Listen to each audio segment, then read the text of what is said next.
Você ri, né? Vamos lá, irmãos. Então, 1 Coríntios, capítulo 7, verso 17 a 24.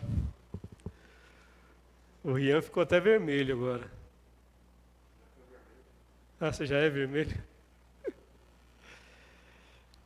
1 Coríntios 7, de 17 a 24, diz assim: No mais, que cada um ande segundo o que o Senhor lhe concedeu, conforme Deus o chamou. É isto que eu ordeno em todas as igrejas. Foi alguém chamado estando circunciso? Não desfaça a circuncisão. Foi alguém chamado estando incircunciso? Não se faça circuncidar. A circuncisão em si não é nada, e a incircuncisão também não é nada, mas o que vale é guardar os mandamentos de Deus. Cada um permaneça na vocação em que foi chamado. Você foi chamado sendo escravo? Não se preocupe com isso, mas, se você ainda pode tornar-se livre, aproveite a oportunidade. Pois quem foi chamado no Senhor sendo escravo é liberto, que pertence ao Senhor. Do mesmo modo, quem foi chamado sendo livre é escravo de Cristo. Vocês foram comprados por preço. Não se tornem escravos de homens. Irmãos, cada um permaneça diante de Deus na condição em que foi chamado. Pai, graças te damos por mais um dia que o Senhor nos deu, por tua graça, tua bondade, pelo teu cuidado para conosco. Perdoa-nos, ó Deus, os nossos pecados, santifica-nos na tua palavra. Enche-nos com a tua presença, nós te pedimos em nome de Jesus. Amém. Eu vou tentar ser breve aqui e antes da meia-noite a gente sai. Tudo bem? Tudo bem, Vanderlei? Só não vai dormir aí, tá? Nesta sessão aqui do texto, Paulo aborda uma questão diferente daquela que ele vinha tratando, né? Ele estava falando a respeito do casamento, a respeito do celibato. E agora aqui ele dirige sua palavra em especial para os cristãos que estavam chegando à igreja, que estavam chegando junto aos demais irmãos. Existiam algumas dúvidas, né, com relação, e agora que eu me tornei cristão? Me circuncido, não me circuncido, eu que já sou circuncidado, será que eu tenho que fazer a reversão da circuncisão? Tenho que fazer uma cirurgia para ficar mais... Né? Eram as dúvidas que estavam pintando lá na cabeça desse povo aí. E eu que sou escravo, o que eu faço? Fujo? Compro minha liberdade?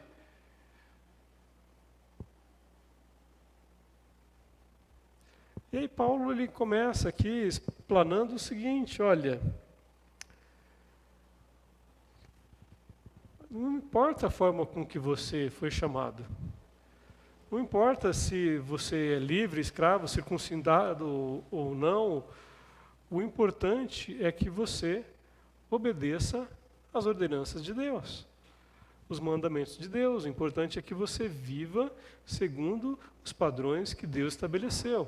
Se você vai fazer isso sendo circuncidado ou não, se você vai fazer isso sendo livre ou escravo, isso pouco importa. O que importa aqui para Deus é o que você faz com o seu coração, é o que você faz de modo que venha a agradar ou a desagradar a Deus. E aí ele começa a falar. Foi alguém chamado estando circunciso ou incircunciso? Isso aí pouco importa. Não tem valor nenhum.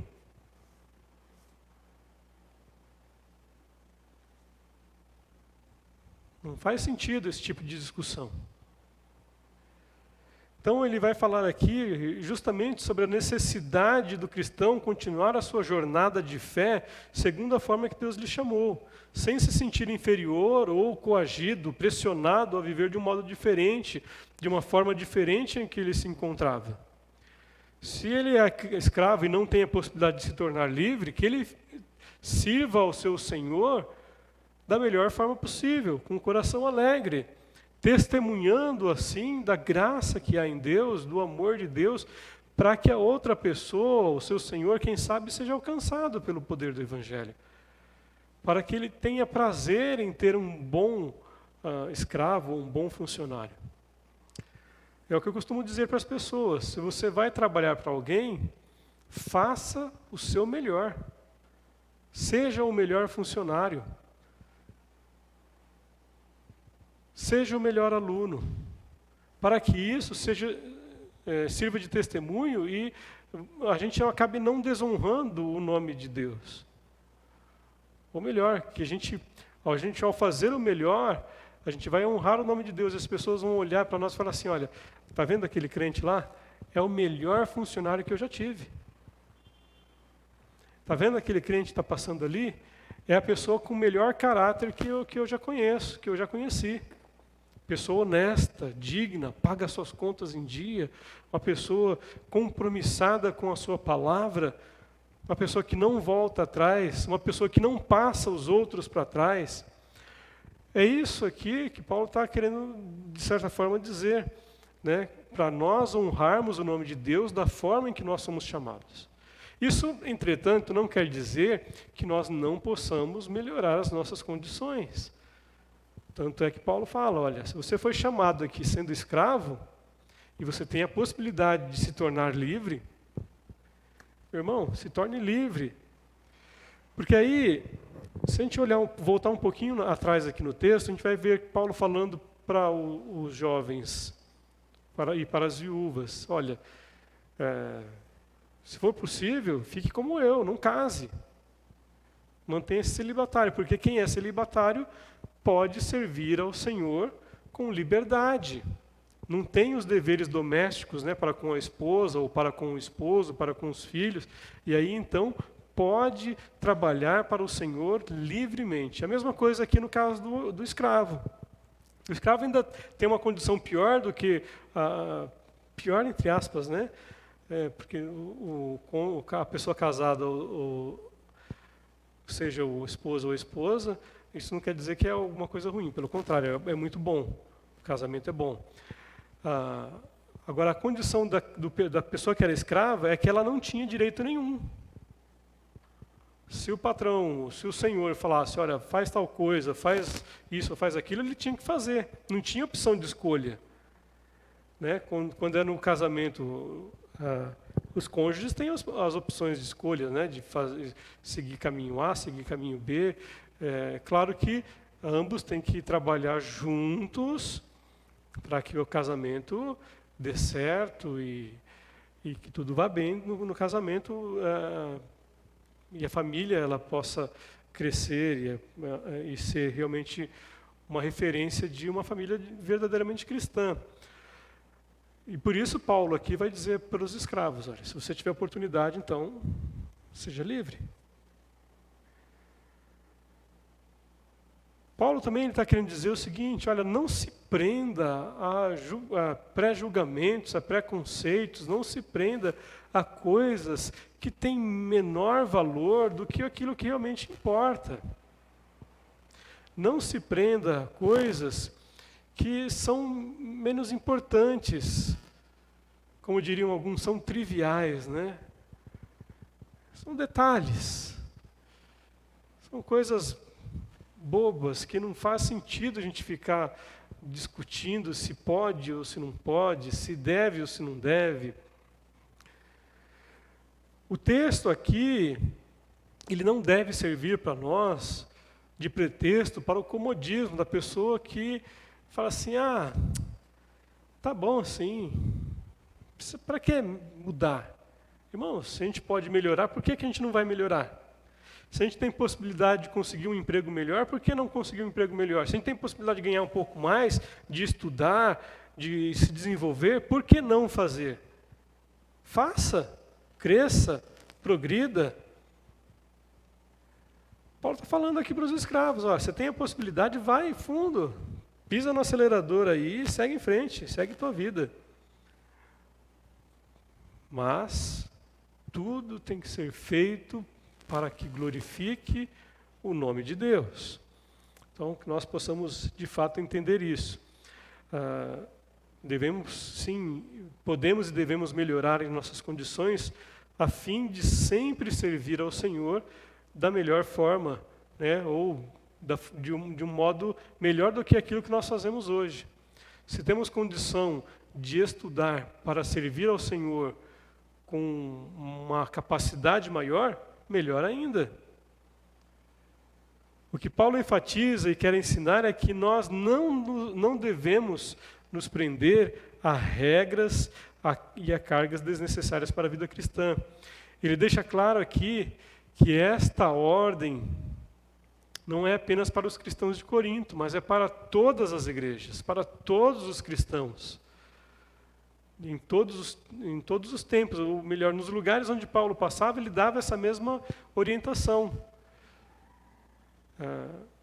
Não fica se prendendo a detalhes que não têm importância nenhuma, que não têm valor para o reino de Deus, que não têm valor para o cristianismo.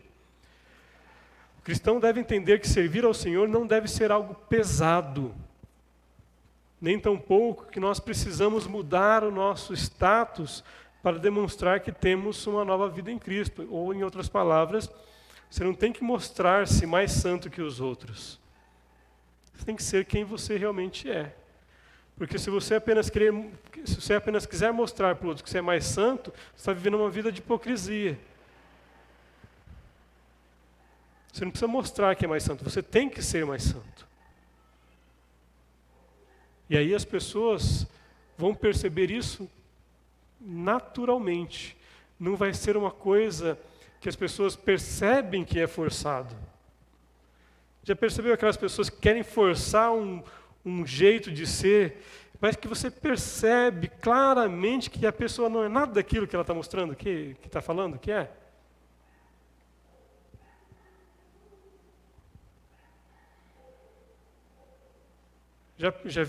Você já viu isso? Já percebeu isso? Em alguém? A autenticidade, ela tem que ser, na vida do cristão, um fator primordial para que as pessoas possam ver em nós a diferença que Deus faz em nossa vida, e não apenas aquilo que nós queremos que as outras pessoas vejam. Nesse sentido aqui, Paulo está falando, olha, não importa então se você é escravo ou se você é livre. Diante de Deus, vocês têm o mesmo valor. Não importa se você é circuncidado ou não, diante de Deus, vocês têm o mesmo valor. Diante de Deus, vocês são iguais. Deus não olha para o tamanho do saldo da tua conta bancária e nem para a bela casa que você mora. Isso para Ele não tem valor nenhum. Deus não olha para você e olha assim, olha, fulano de tal é coletor de lixo e o outro é o diretor da usina. Para Deus isso não faz diferença nenhuma. O que importa é o coração. O que importa é a sinceridade do cristão em fazer aquilo que realmente importa diante de Deus. O sujeito pode ser o diretor da usina. Se ele não tiver um coração quebrantado diante da presença de Deus, ele não é nada. Da mesma forma, o sujeito está lá na roça, lá debaixo do sol. Se ele tiver um coração quebrantado, ele tem muito mais valor do que o diretor da usina diante de Deus. O que vai servir de peso aí nessa balança é a sinceridade que nós temos no modo em que nós servimos a Deus. E isso sim vai fazer toda a diferença.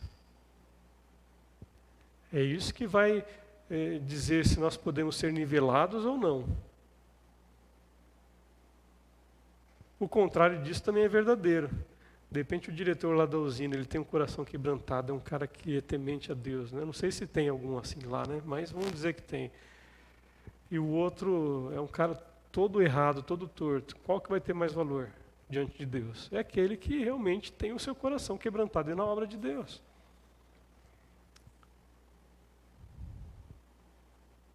Agora, uma vez que os dois têm o coração quebrantado, que é o coração de alguém que se humilha diante de Deus, que ama a Deus, as diferenças elas são anuladas. Porque ambos terão o mesmo valor. E aí dessa forma ele reforça um conceito muito importante, né? Que cada um de nós foi chamado por Deus para abraçar a fé cristã, ou seja, fomos escolhidos por Deus. E isso que é interessante, porque a Bíblia fala aqui que nós fomos chamados. Ele diz, verso 18, foi alguém chamado?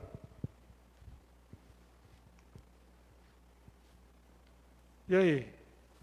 Você foi chamado ou não? Diz, homem. Foi? Foi chamado? Você foi chamado? Então, se foi alguém chamado, não importa a condição. E aí, uma coisa importante nós entendermos, quem é que chama? Não é eu que chamo, não. É Deus que chama. Não fomos nós que o escolhemos, Ele nos escolheu. O valor não está em nós, o valor está naquele que nos chamou. Se eu pegar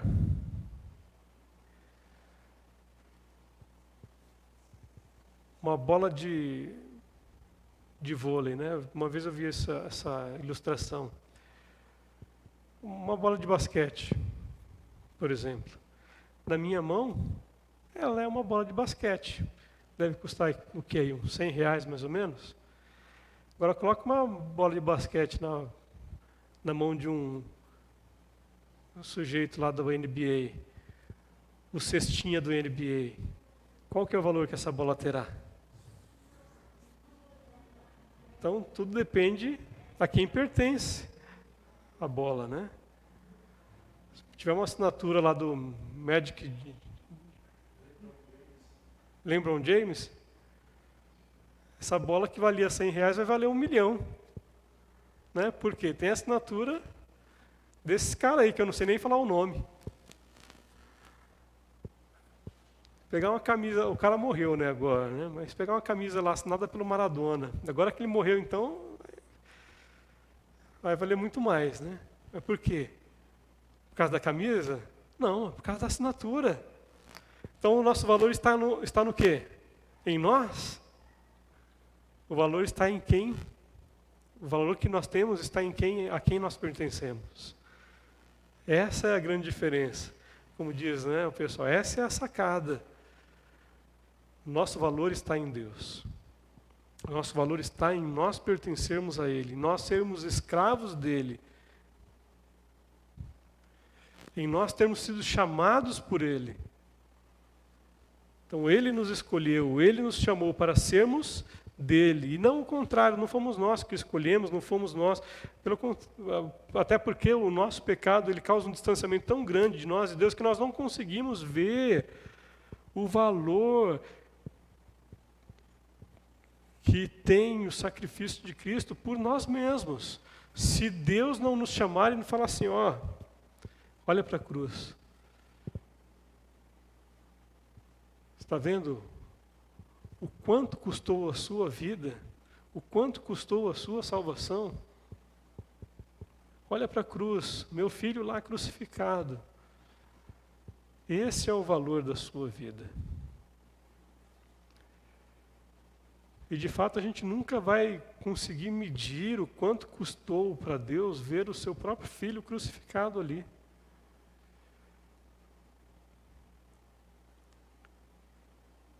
Mas Ele coloca valor em nós, sendo nós ainda pecadores, para que a glória dEle, a graça dEle se manifeste em nossas vidas. Ele nos chamou para que nós pudéssemos entender que o nosso valor está em nós pertencermos a Ele. Um escravo, ele não tinha valor algum, enquanto ele não fosse negociado na bolsa de escravos. Ele poderia trabalhar o dia inteiro, poderia ser o melhor escravo que fosse, mas o valor dele só se dava quando ele era colocado à venda na bolsa de escravos. E foi aí, então, que Deus nos comprou, porque nós éramos escravos do quê? Antes do pecado. Como escravos do pecado, nosso valor era mínimo. Mas quando nós nos tornamos escravos de Cristo, o nosso valor cresceu exponencialmente, ao ponto de ninguém mais conseguir nos arrebatar nessa bolsa de escravos. Ninguém pode conseguir, ninguém tem a capacidade ou o valor suficiente para conseguir nos arrematar das mãos de Deus. Já parou para pensar nisso? No valor que agora você tem, não por causa de você, mas por causa daquele a quem você pertence?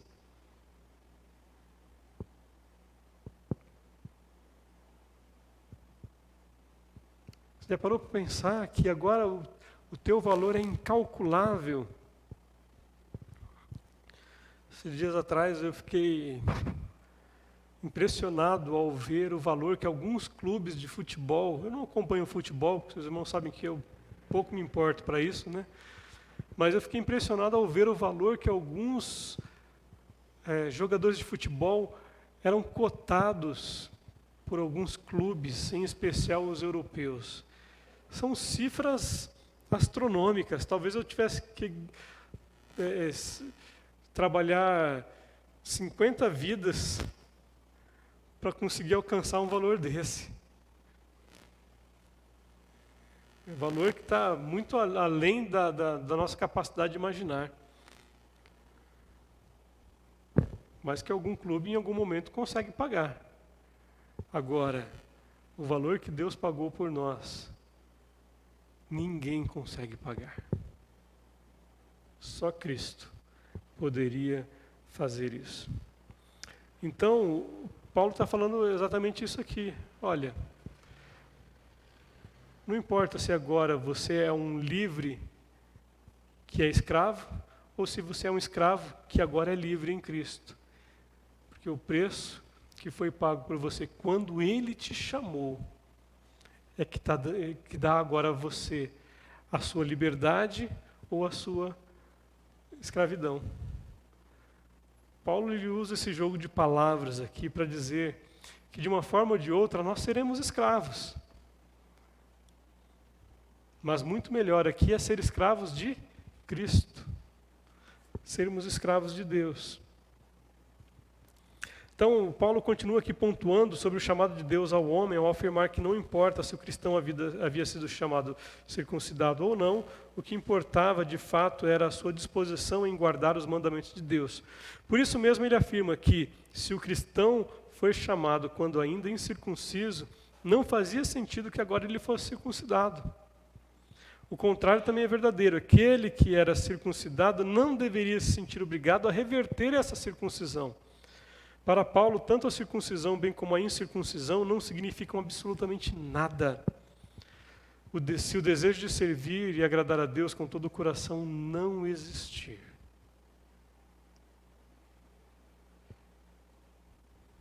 A gente pode fazer os sacrifícios que forem, pode fazer o trabalho supostamente para Deus que for, se ele não for feito com o coração e com as motivações certas, não vale nada. E desta maneira, mais uma vez ele reforça que cada um deve permanecer como está, ou seja, se alegrar em viver segundo a vocação individual de cada um. E qual que é a vocação que Deus deu a você? Qual é o chamado que Deus fez a você? Qual é o dom com o qual Deus capacitou a você? Se você tem se omitido, se você tem se escondido, irmão, é momento de a gente se arrepender e olhar para a cruz e dizer, eu sou um escravo de Cristo, eu não tenho mais direitos, eu tenho agora deveres. E assim, não era o fato de ser de uma forma ou de outra que faria qualquer diferença entre eles diante do Senhor, mas sim o seu coração contrito e quebrantado no genuíno desejo de viver integralmente para Ele, bem como na sua real identidade com Cristo. E ainda no mesmo sentido, Paulo também afirma que pouco importava diante de Deus a nossa condição social. Os irmãos sabem que a condição social mais baixa na vida de uma pessoa é o ser escravo. Certo ou errado? Como eu disse, o escravo só tem valor na bolsa de escravos. É ali que é calculado o valor que ele tem. E aí é contado o porte físico, a idade. Oi? Os dentes, a saúde, e aí por diante. Quanto mais características ele apresenta, maior é o valor. Esse é o preço, esse é o valor do escravo. Mas nós temos muito mais valor. Então, para Paulo, não importa se era escravo que não tinha valor nenhum para o seu senhor, ou se era um homem livre que poderia fazer o seu valor. Hoje nós temos aí os multibilionários, pessoas que têm bilhões e bilhões e bilhões na conta. Mas se comparar a vida dele com a vida de um escravo, diante de Deus, estão todos no mesmo patamar. Então Deus não se importa com a nossa classe e nossa condição social. E isso em si não era algo que faria qualquer distinção da pessoa com relação a Deus ou ao seu sacerdócio individual. E aí, desta maneira, então, mesmo que o cristão fosse um escravo, ele não deveria se sentir inferior no reino, muito embora Paulo afirme que se houver a possibilidade do escravo se tornar livre, que ele então se torne. Ele deveria buscar a sua liberdade, até porque um homem livre, ele tem plena liberdade para servir e se dedicar a Deus da forma que ele puder e achar mais conveniente.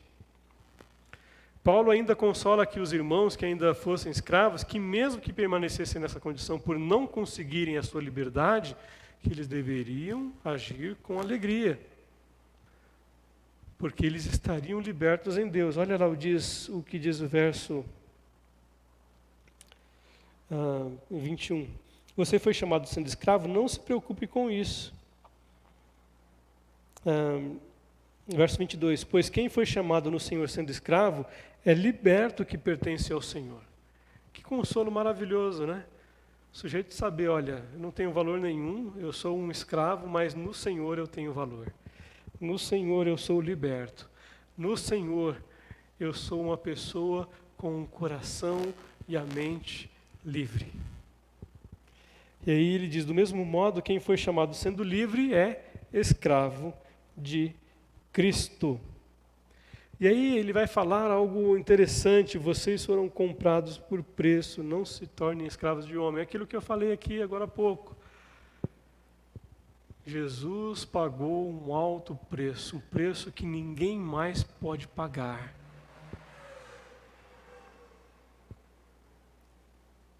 Nem Jeff Bezos, o dono da Amazon, o homem mais rico do mundo hoje, se eu não estou enganado, teria condições, mesmo dando toda a sua fortuna, de pagar pela nossa vida, pagar pela salvação dele. Porque isso já foi pago por Cristo.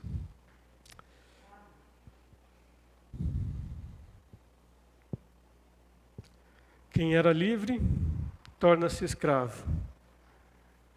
Ou seja, é uma pessoa que é chamada para servir ao Senhor em prol do seu reino. Por isso mesmo, E usando o mesmo conceito do processo de aquisição de um escravo, Paulo deixa claro que tanto livres quanto escravos foram também comprados por um bom preço em Cristo. Por isso, se tornaram escravos de Cristo. E se fossem livres, não deveriam mais aceitar tornarem-se escravos de homem algum, a não ser do próprio Cristo. Aí Paulo, ele se diz, né? Porque eu sou um escravo de Cristo, apesar de ser um homem livre, apesar de ser um homem extremamente culto, apesar de ser um homem com dupla cidadania, ele era um escravo de Cristo.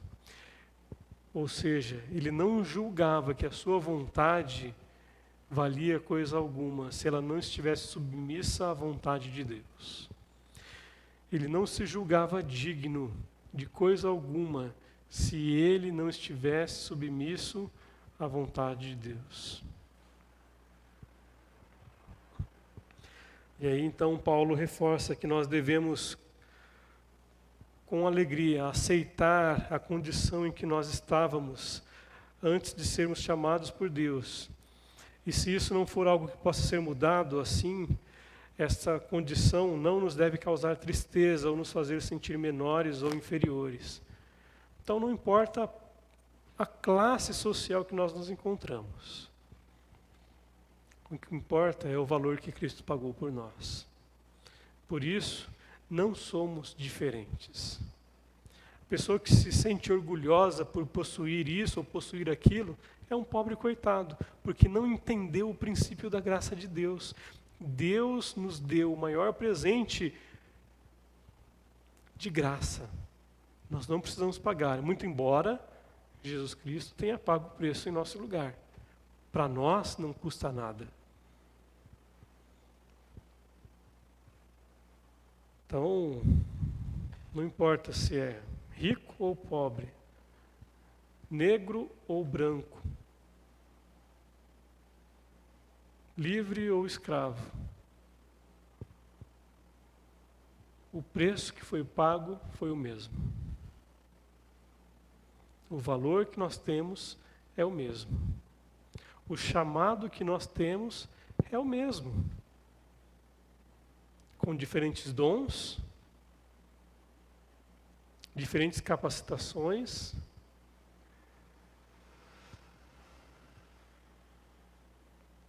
mas que unidos, cada dom e cada capacitação faz com que o corpo de Cristo se movimente e possa crescer para a glória de Deus. Mais uma vez eu reforço que isso que Paulo coloca aqui não deve ser desculpa para nós nos escondermos atrás de um conformismo e não desejarmos melhorar as nossas condições. Paulo mesmo afirma, se você é escravo, mas tem condição de sair da escravidão, faça isso, para servir ao Senhor livremente. Para que possamos testemunhar livremente acerca daquilo que o Senhor fez e faz por nós. Para concluir, a maior alegria que o cristão deve sentir em sua vida é a certeza de que fomos comprados por um alto e bom preço, e por causa disso também reconhecermos que fomos chamados por Deus para um propósito. Portanto, devemos nos alegrar e fazer com que a condição em que fomos chamados sirva também para nos fazer entender que Deus não faz acepção de pessoas, pois para Ele todos são igualmente necessitados da sua compaixão e graça.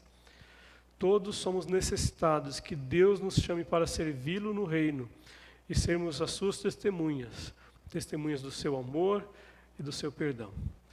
E agora uma pergunta para cada um de nós. Saímos daqui nesta noite meditando. Como nós temos honrado e cumprido o chamado e a vocação que Deus nos concedeu?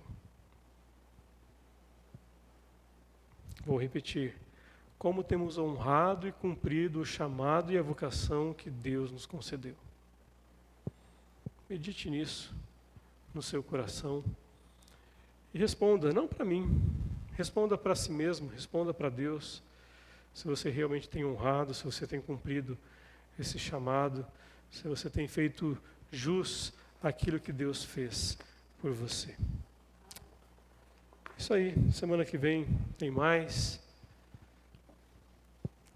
Deus nos abençoe e nos capacite cada dia a vivermos na sua presença, sob o seu chamado, sob a sua graça, sob o seu favor, para a glória dele. Amém? Deus nos abençoe e tenhamos um restante de semana cheio da presença e da graça de Deus.